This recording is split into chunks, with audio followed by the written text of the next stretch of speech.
दोस्तों, भारतीय इतिहास का ऐसा योद्धा जो कि दुश्मन के सामने कभी झुकना पसंद करते ही नहीं थे। चाहे दुश्मन उसकी आंखों को ही क्यों ना निकाल ले, फिर भी दुश्मन के सामने अपने नजरों को कभी नीचे नहीं करते थे। दरअसल हम बात कर रहे हैं महान सम्राट यानी कि पृथ्वीराज चौहान के बारे में।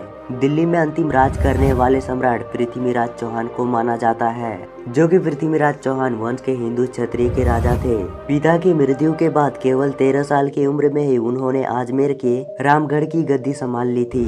बचपन से ही उसके अंदर योद्धा बनने के सभी गुण आ चुके थे और पृथ्वीराज चौहान इतने खतरनाक थे कि एक बार बिना हथियार के ही शेर को फाड़ डाले थे।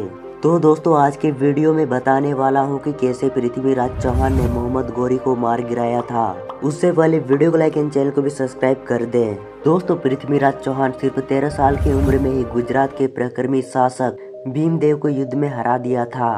पृथ्वीराज चौहान की तरह ही उनकी सेना काफी खतरनाक थे। इतिहासकारों के मुताबिक 300 हाथी तथा 3 लाख सैनिक पृथ्वीराज के सेना में शामिल थे और इनमें सबसे बड़ी संख्या में घुड़सवार भी शामिल थे। पृथ्वीराज चौहान ने युद्ध में मोहम्मद गौरी को 17 बार हराया था और इसके अलावा उसे कई बार माफ भी कर दिए थे, जो कि 18वीं बार मोहम्मद गौरी ने जयचंद यानी कि पृथ्वीराज चौहान के ससुर जी का मदद लिया और युद्ध में हरा दिया। इसके बाद पृथ्वीराज चौहान को बंदी बना लिया और अपने साथ लेकर चला गया और पृथ्वीराज चौहान के दोस्तों को भी कैद कर लिया, जो कि इसके दोस्त एक लेखक थे। मोहम्मद गौरी इतने घटिया इंसान थे कि उसने पृथ्वीराज चौहान के आंखों को गर्म सलाखों से फड़वा दिए। और इंटरेस्टिंग बात यह है कि पृथ्वीराज चौहान को शब्द भेदी बाण चलाने में माहिर थे।